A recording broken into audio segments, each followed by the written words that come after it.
को त्याग देंगे तो मुझे ब्रह्म हत्या भी लग जाएगी। तो उन्होंने कहा ब्राह्मण थोड़ा ठहर जाइए।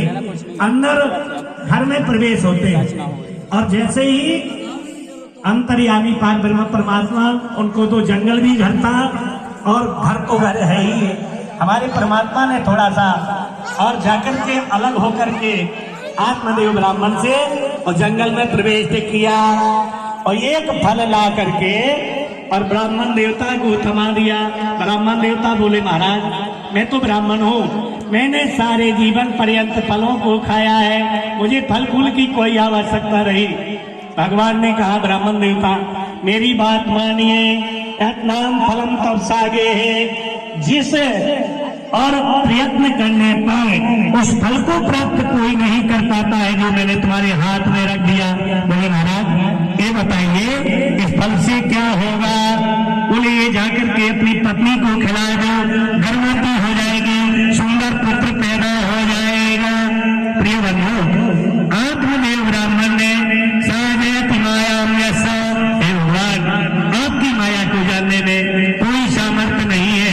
हमारे पार ब्रह्म परमात्मा के अनन्य भक्त आत्मदेव ब्राह्मण आगे की ओर प्रवेश होते हैं और जैसे ही आगे की ओर प्रवेश होते हैं तो जाकर के दौड़ते हुए धुंधली के पास गए और धुंधली को आवाज लगाई, हे ब्राह्मणी किधर गई, मेरी बात को श्रवण कर।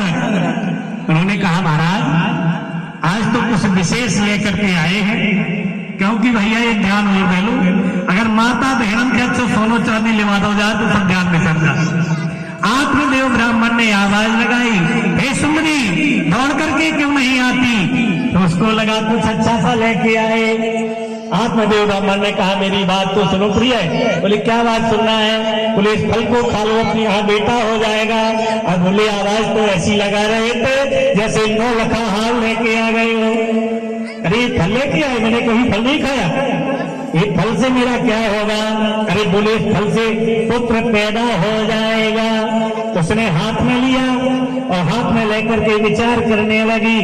अगल बगल से कुछ माता बहनें बैठी थी, उनने समर्थन कर दिया, पुत्र खा करके अगर तुम गर्भवती हो जाओगी और गर्भवती हो जाओगी तो कहीं जा नहीं पाओगी। गर्भवती स्त्री दौड़ नहीं सकती, अगर तुम्हारे मकान में आग लग जाएगी तो तुम दौड़ नहीं पाओगी, तुम इसी घर में जल जाओगी। कई प्रकार का उदाहरण दिया। धुंधली फल खाने के लिए तैयार नहीं हुई। बाली की जाने प्रसव की पीड़ा, बाली स्त्री का समझे पुत्र को कैसे जन्म देना पड़ता। प्रिय बंधो संसार में कोई किसी का नहीं है, और जो पत्नी अपने पति को धोखा देती है वह 7 जन्म तक विधवा होकर के पुनः अवतार धारण करती है। पति से बढ़कर के कोई संसार में नहीं है। प्रिय बंधु सुनो है सारे संसार,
आवश्यकता नहीं, पति की पूजा करने की आवश्यकता नहीं, लेकिन पति को ऐसी वाणी मत बोले कि पति देव फांसी लगा के मर जाए, और जब मर जाए, जब पापी राम राम मर गए हमें सती हो गई, तो ध्यान पहले दिया जाए।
अगर डूबते हुए हमको नहीं पकड़ेंगे तो दूसरा कोई